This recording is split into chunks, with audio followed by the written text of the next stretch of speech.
All right, all guests on ZASLOW Show 2.0 brought to us by the official beer of the program, Johnny Cuba. European roots with that Caribbean soul, a refreshing German lager, and a can. You can pick up a six-pack of Johnny Cuba. Big sports night tonight here in South Florida. Go to your local Sedano's, Presidente, Winn-Dixie, Fresco y Mas. Make sure you always drink responsibly. And, of course, don't forget Johnny Cuba's mantra, stay tranquilo. Let's get to some NBA here. Our pal is Zach Harper, the Athletic. You hear him on SiriusXM NBA Radio, Mad Dog Radio, and, of course, Cinephobe with all the movies. Hello, Zach. How are you today? Oh, man, I'm excellent. How are you doing? I'm good. So, first off, let's start light, and then we'll get to the super serious NBA stuff, all right? I love having you on because I love talking about movies with you. Have you seen either of the Dune movies? I've seen the first Dune movie. I have to watch it again because I remember a little bit of it. I'm gonna go see the second one this weekend. But yeah, I've seen the first one. Okay, now did you know anything about either of these movies? Nothing. I knew absolutely nothing. And normally that's not my kind of thing. Like in terms of like those like futuristic sci-fi one. I find like it's this old world and everything. I find it kind of corny. I like stuff that's more like apocalyptic in sci-fi. But I like went into it thinking like, I'm not gonna like this, and I remember liking it quite a bit, like thinking it was pretty good. So I see all the reviews. Now I like those kind of movies, but I hadn't seen either of them. All right, and I know nothing about it. And then like last week, I think it was last Saturday night, late at night, I decided, you know what? Fuck it, let's watch Dune. You know, I got the time, so I put it on, and my 15-year-old walks in the room like 2 minutes after I started, and he goes, "You watching Dune?" I said, "Yeah." "You want to watch me?" He goes, "Yeah." So he sits down and we watched Dune on Saturday night. And I liked it a lot, which predictably I liked it a lot because I like those kind of movies. But I knew nothing about it. So I wonder, is it okay when you're watching a movie like that where the next day I then went on Google and I Google Dune explained? Is it okay for me to do that because there's so much happening there? Yeah, I think so. Like I probably should have done that. I probably remember more of it if I did, but no, I think that's okay. Like I think you can watch a movie like, yeah, that was kind of cool. What happened? You know, like you just kind of like, I don't know. And it's why like going into Dune 2, and I've heard nothing but good things. Like all my friends have seen it and they're like, man, that was an unbelievable experience. I struggle with some of those like super long movies, unless it's like John Wick, and then I'm in for however long they want to throw me in a theater. But I struggle with some of those super long movies. I'm like, all right, we could probably speed this up a little bit. We cut out, some of the fat here. But it's also like it's a world where like I didn't know the story going in. They all knew the story going in, and so I do feel a little bit lost in that. Yeah, so I'm gonna go see it. I'm gonna try and make time this weekend to go see it. But I'm hearing the same thing. People say it's like the greatest movie ever, is what I'm hearing. I didn't know, or I didn't pick up on it, I guess, the first time around. And was reminded that there's a character in the movie named Duncan Idaho, which I just think is the best. That's Jason Momoa. Yeah, that's the best part of the movie to me, is that they came up with them. Like this is like in the future, and right, like. It would be like, I was joking about, I was like, okay, what if we just called me like Donnie Babylon, right? Like it's an old world to us and everything. And and one of my friends changed my name in his phone to Donnie Babylon. And there's going to be a point where he doesn't remember why, and he's going to have no idea who it is. Honest to God, we're watching the movie, and early on in the movie, they called Jason Momoa's character Duncan Idaho. And I think to myself, go, that can't be his name. I must have heard that wrong. And during the movie, I go on to IMDb to check the cast. Yeah. His name is Duncan Idaho. I'm like, yeah. All right. And you know what else threw me off? The fact that Timothée Chalamet's character, his name is just Paul. That's it. Just Paul. Yeah. Yeah. We're just like, all right, we got this like mysterious guy who's, powers that be and everything. And like, wow. Seems like a Paul to me, like we'll call him Paul. So we know in the year 10,000 something, they're still making Pauls. Yeah. It's a name that lasts. It's one of those names too. Like, it's like the old joke about like someone looked at a baby and went, Carl, like Paul just doesn't say, like Paul's an adult name. I don't find that to be a child's name. What else have you seen recently? We got the Oscars coming up, and I mean, every year now you got like a dozen movies. What happened to the days that 4 movies were nominated for Best Picture? 10 is too many. Okay, 10 is too many. And a perfect example of that, and I don't know if I'm going to catch some heat for this, but I watched The Holdovers. It's a good movie. I want to see it. I haven't yet. It looks great. Yeah, absolutely a good movie. I would never be like, yeah, that's got to be an Oscar nom for Best Picture. Like it's a good movie. Paul Giamatti's great. The supporting cast is great, but it's just not like, I don't know, man. It felt like we're kind of forcing it there. I finally saw Oppenheimer. I don't know if people know, but like I don't like Christopher Nolan. I think the majority of his movies are poorly edited, poorly put together. I think it's always a great first half movie, and then the second half of the movie is a mess. Like that's pretty much everything across the board. I love, except for Inception. Inception I think is flawless. Like that movie is incredible. But yeah, like I generally go in thinking like, all right, this Chris Nolan movie is gonna, like, I'm gonna love the first half and the second half is gonna suck. And so what do you think Oppenheimer? That movie is unbelievable. And I know I'm not like splitting that. Great, like, right? It's so good. Like I finished that, but I'm like, why can't they all be like that? Like if they're all gonna be long, like they all should be like, it flowed perfectly. It didn't feel like 3 hours. At least to me, like it built movie. So well. It's great storytelling. It's great movie making. I like, my friends like, oh, you're gonna hate on this? I was like, no, I can't. Like I can't. I've got to be honest here. Like Oppenheimer was great. I saw Saltburn. You know, I don't know if you've seen Saltburn. I have not. I really liked it. I think all my friends hate it. They're all like, oh, that movie sucked. I was like, I thought it was good. Like there's no message. It's like, I don't need a message. Like I don't know if it's, again, it might be one of those, I don't know if it's Best Picture, worthy, but like I thought it was great. I like Christopher Nolan. I like his movies, but I will tell you, I watched Tenet. If you watch Tenet and that movie's over and you're like, I understood and I really liked that movie, you're a fucking liar. When I watched that movie, I was like, oh, this is just Christopher Nolan masturbating. Like that's what this is. This is him just like, this is how I'm gonna make a movie. He's being really cute for 2.5 hours. Yeah, and that's the thing. Like even the Dark Knight, right? Like this usually infuriates people, but like I think the Dark Knight, once the explosion happens, once Aaron Eckhart's Harvey Dent gets burned, that's when the movie should end. The rest of that movie is garbage. The rest of that movie is so poorly put together and poorly edited. And I get why people love The Dark Knight. It's because Heath Ledger was phenomenal, right? Like he was phenomenal. But Christian Bale's not a good Batman. Aaron Eckhart is awful in that movie from start to finish. But at least like you get the build up to the accident. I think like the first half of that movie is unimpeachable, and the second half of that movie can be thrown right in the garbage can. Who's the best Batman? Oh, it's Michael Keaton. All day. Okay. Michael Keaton's that, like that's Batman to me. All right. Yeah. All right. Did you see The Flash? I fell asleep. I watched it at home. I was streaming. I fell asleep and never went back to it. But did you at least get to the parts with Michael Keaton? I got to the parts with Michael Keaton, yeah. And then I fell asleep after that, and I was like, all right, I'm good. Yeah. Because, like, he kicks ass in that movie, and he doesn't really kick ass in the original Batman. No, but, like, the fight scenes are great. We've never seen that Michael Keaton Batman in fight scenes like that. No, his Batman for Michael Keaton was always, like, very understated and very calm and everything, and not just this, like, you jaywalked, I'm going to beat the shit out of you, like that Batman. Swear to me! Yeah. All right, so you got a new episode, Cinephobe, coming up? You can tell people? We do. The new one dropped today. Last week's was The Commuter, which is Liam Neeson on a commuter train trying to figure out a whodunit, right? Now, it has to be under 40% Rotten Tomatoes for you to review on Cinephobe. What was that? The Commuter was 40%, I think. It was 40, so 40% or lower, so I think it just made it in. The one that dropped today is Hurricane Smith. I don't know if people have heard of that. I hadn't heard of it. It's a Carl Weathers movie from the early 90s where he goes to Australia to search for his missing sister.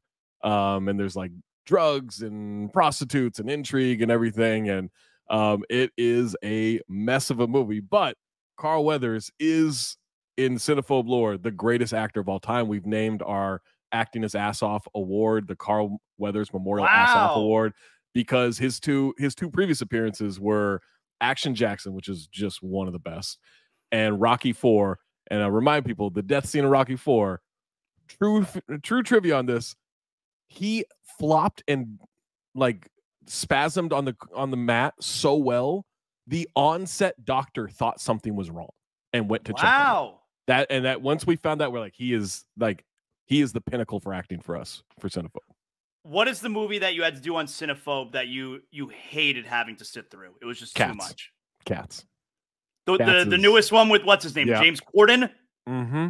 Yeah, that looks Cats horrendous. was I saw it in a theater previous, but only went on the contingent that my friend and I we got really high and we went and watched it. And so that was an experience. And then this time I was just sober and taking notes and it sucked. I'll never forgive you guys. You made me sit through Event Horizon. I mean, that movie is so good, bad. Man. Oh, I love Event Horizon. Oh, horrendous movie. All right, let's get to the important stuff here. Yeah. Now, obviously, I'm super biased toward the Miami Heat. Everybody knows that. But Zach, I'm feeling really good about the Heat right now because I feel like it's happening again. Are my feelings justified? Yes, and this is the thing. Like this, like I feel like myself and like, well, I don't know if Amin Elhassan counts as like outside of South Florida because he's there every week, but I feel like myself and Amin Elhassan are the only people outside of South Florida who are like, yeah, here come the Heat. Like this is it. Like they do this every year, and people are like, this Heat team's not that good. I'm like, okay, yeah, for sure, they're not that good in terms of like the grand scheme of things, and yet they're gonna get to the playoffs, and all of a sudden people are gonna be like, how are they in the conference finals? How do they keep doing it? Right? Like Eric Spoelstra is the best coach in basketball. It's not close, and that's not a knock on anyone else. He is just the best at this. Bam Adebayo, I would love to see more offense from him and a more aggressive style once we get to the postseason, but he's been excellent so far for most of the season. Jimmy Butler is he's a top 5 difference maker in the league. Like when he's playing and he's on, you can't do anything, right? And so they just need guys to fill in. Duncan Robinson's been phenomenal this year. I didn't know he could dribble. Like genuinely didn't know he could dribble, and he's like good at it. Jaime Jaquez, steal of the draft. How the Lakers let him go past 17 is insane. Like he was in their backyard for 4 years at UCLA, and they're like, "Oh, we'll take this Hood Schifino guy." Like it's insane. Like they've done it again. The East is a little weak after Boston. Even like I'm not a big Boston believer. They got to show me in the playoffs. But yeah, like it's wide open for them to make another deep run. I think it's a little bit of a misnomer, the idea that the Heat don't try or don't care about the regular season. I think when everyone else is trying to win as many games in the regular season to get the best possible seed they can, the most important thing for the Heat is they're just getting ready for the postseason the entire regular season. And not that they're trying to rest or not play hard. It's they're figuring things out during the regular season. Maybe at the expense of getting a higher seed, but making sure guys like Jaime Jaquez Jr. or how much has Duncan Robinson actually improved, or, same thing about Caleb Martin. And they're trying to figure out who can fill the roles of guys like Strus and Gabe Vincent as they left. And I feel like they use the regular season to figure out what is best for them come postseason. I'm with you. And like, look, when you have stars taking games off and everything, like, yeah, like I get the whole against load management, against resting, all this stuff. And it's right unless you make it work in the playoffs, right? Like if you do all this stuff, you're like, hey, we need to be healthy and we need to be ready and we need to be at our peak when we get to the postseason. If you do that and then you flame out in the first round, you've wasted that season. I'm fully in on that. When do we feel like the Heat have done that?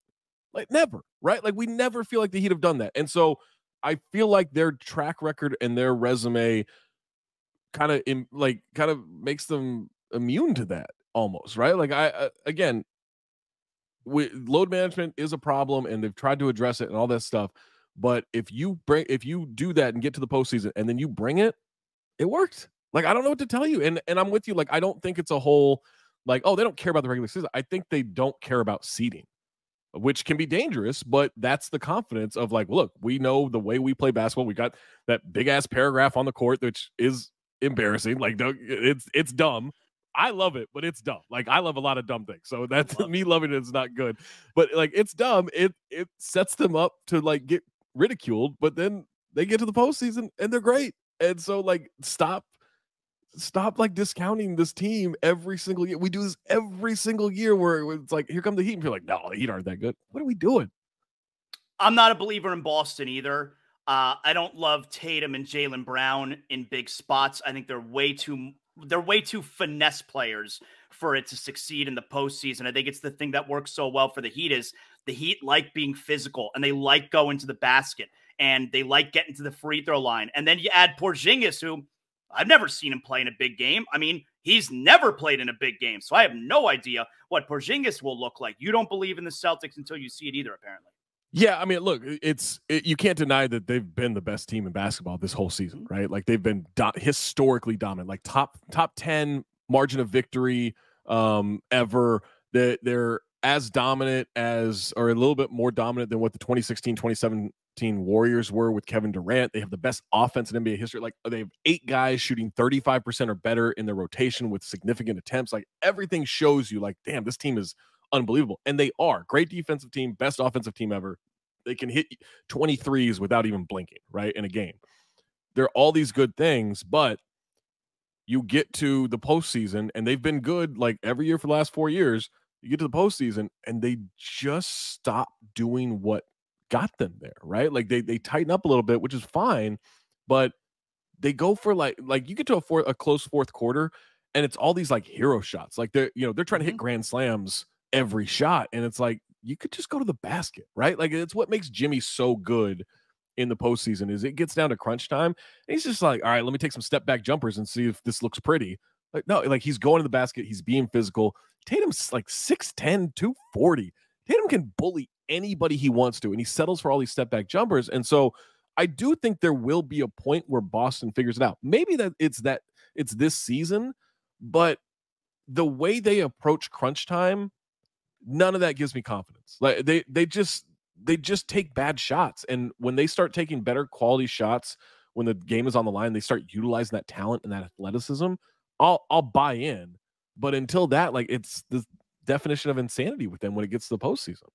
Now, Karl Anthony Towns apparently tore his meniscus. Yeah. He's out indefinitely. So I don't know how long indefinitely means, but it feels like they're kind of fucked, the Timberwolves now. So who's going to finish first in the West? Is Oklahoma City going to hang on, or I believe Denver's still going to finish first? I actually think the Wolves will probably still finish first because as long as Ant is healthy, I think that it doesn't make them better. They're worse now because of this. I think it helps them settle into their defensive identity better because you will see more Kyle Anderson in that power forward spot. Kyle is just a brilliant basketball player. Like he's smart with the ball. He makes good decisions. Not a great shooter, but he makes good decisions, and he's a great defender. And he communicates, and he's X on that end of the floor. They've already been the best defense in the league. I think their defense is going to get even better now that Cat's not out there trying to figure out what to do on most possessions. And so I think they can sink into that identity and still win enough games to get the 1 seed. But man, that postseason, like this team already has problems in the clutch. They already have problems with their offense. Now you're removing, like, I get it. Like people think Cat's weak and all this stuff. Like dude's a top 5 shooter in the league. He just is. Like, it's not even, I've been saying this for years. We got to stop saying, oh, he's like the best shooting big man. It's like, he's just one of the best shooters, period. Right. Like he can get you 20 to 30 pretty effortlessly. He's a good rebounder. Like he can move the ball a little bit. If teams get, focus so much on Ant at the end of games and no one else can step up, and I don't really know who that person would be, it might get ugly for them at the end of games in the postseason. But I think in the regular season, they'll be okay. Does the NBA like a 9-10 Laker Warrior play-in game? I mean, I think if they could absolutely plan out the play-in as best as possible, your 4 teams would be the Mavericks, the Suns, the Lakers, and the Warriors, because you would have Kevin Durant and Devin Booker, you have Luka Doncic and Kyrie Irving, you got obviously Steph, LeBron. Like, yeah, like that is as ideal for continuing to legitimize the play-in tournament. And I don't know if they still have to do that. I think we're all in on the play-in tournament. It keeps things more competitive throughout the season. It keeps teams from tanking as quickly. Like it's a good thing, and it's a great wrinkle. And I had my kind of skepticism with it, but no, like it's a perfect system for what the league is doing. But that still means like you need, like, no one's gonna care about Hawks Bulls in the East, right? When it comes to the 9-10 matchup, like, yeah, Warriors Lakers, that is as good as it gets for a 9-10. Those 2 teams in a win or go home, like, that's amazing. But then one of them is missing the playoffs. Yeah, but they're not that good anyway, right? Like, okay. They're just like, both teams are pretty flawed. Like the Warriors looked great last night, and they're now fully healthy and everything, but they still, like, that's not the Warriors of the past. We haven't seen them play championship basketball. How good is Wembanyama? he's arguably the best rookie we've ever seen. Like I think even though he had historic hype, like it's him and LeBron in terms of just like modern day hype. He had arguably the biggest hype ever. He's exceeded it. Like he's made in retrospect, it undersold the hype. Like I get it. Şengün like dominated him the other day. I thought he just looked tired from the start and looked pretty bad. Like he wasn't moving well and looked exhausted, and Şengün just completely took advantage of that because he's amazing. But when like he's averaging 3.4 blocks a game. If he just did that for the rest of his career, that's the second highest block average in NBA history behind Mark Eaton at 3.5. He's going to set every block record. The Spurs are garbage as a team, right? They're like 24th defensively, 23rd defensively, something like that. When he's on the court, that defensive rating when he's on the court, they would be top 7. Like he changes everything. And the thing to remember is like he doesn't know what he's doing yet at the NBA level. But this is the worst he's going to be. So as long as he's healthy, and you never know with that stuff, and I know everyone's like, well, he's super tall guys getting these injuries. Yes, they do. But he's also been preparing for this with stretches and with mobility stuff and everything, flexibility stuff since he was like 12 or maybe even younger than that. Like they've kind of prepped him for like, all right, we're going to make sure it's as foolproof as possible. As long as he's healthy, I don't see a world in which he doesn't end up a top 10 player of all time. Like he's just that good. He's been better, I think, than most people thought he was going to even be this year. And like you said, a garbage team where he right now is significantly better than he was just a couple of months ago. Yeah. It's super impressive what he's doing. And I'll tell you also, Zach, I'll give credit to the Spurs and Popovich in this spot. I'm surprised he's played as much as he has. I thought this was going to be a year where it's like, hey, he plays 35 games. But they put him out there. I know he's not playing tonight. He got hurt apparently a couple days ago, but they're throwing him out there every night. Yeah, hurt his ankle, I believe, the other day. But you know what's crazy? Like he's averaging like no rookie in NBA history has averaged 20 points, 10 rebounds, 3 assists, 3 blocks. He's it. That's it. He's the only one who's done it. He's on a minutes restriction for most this season. Like it's like I think that's why he's played so much. It's like, all right, you're playing 28 minutes tonight. And like, we're not trying, like, we know we're not going to win. This is a developmental year. We're just seeing what we have out here and how guys play off each other. You're playing 28 minutes every night. That's it. And he's still putting up these numbers. Like he's not out there. You look at LeBron's numbers his rookie year, and I know it was a much different NBA back then. LeBron averaged like 39 minutes a game. You know, like 39 minutes, like they're just like, yeah, we're going to handle this properly. And the results are, you're right. Like he's exceeded everything. No one, like I had crazy high expectations for him. It was like, this guy is foolproof. Like we don't need to do the whole, I don't know about this dude. And he has exceeded every expectation I've had. Do you think dunking is fun for him? It doesn't look fun. Dunking is like, you see other guys dunk and it looks awesome. It's so cool to dunk and it's exciting. It's too easy dunking for him. I don't think it's fun dunking for him. I think like, you know, when you were a kid, you'd have like a Nerf hoop in the bedroom and you do stuff. And then there is a certain point where you're like, I'm good. You know, like I don't want to dunk anymore. Yeah, it's probably boring as hell. Like I bet if there's someone around the rim, he's like, okay, I'm gonna posterize this dude. But no, like it's just there for him. Like, do you have fun getting stuff off like the top shelf, the middle shelf? Like, no, you're just like, all right, I'm gonna grab this packet of oatmeal. Like that's what it is for him. Yeah, if I'm on a Nerf hoop all by myself and I choose to do a windmill dunk, it's like, all right, so what? Yeah, that's what it feels like. Yeah, and I think like I heard, I don't know if this is real, but like I had heard they tried to get him in the dunk contest. You know, and like I mean, they might have just been scrambling because they're like, one, he's a star, but two, they're just like, we have G leaguers, like we can't get anyone in this dunk contest. But I heard he declined it, and I'm like, yeah, I don't know that he would be good, but I'd want to see it. Like, you got to give a guy a 50 for dunking while not jumping, right? Like that's got to be a 50. No one's done it. Yep. Zach, tell everybody how they can catch you, everything you write, and every time you're talking. Go ahead. At Talk Hoops on all social media stuff. Also, check out The Bounce. It's a free newsletter from The Athletic. I do it every day with Shams Charania, Monday through Friday. Go to theathletic.com/thebounce and check out Cinephobe wherever you get pods. Awesome. Thanks. Great job as always, Zach. Appreciate it, man. Appreciate it. Thanks.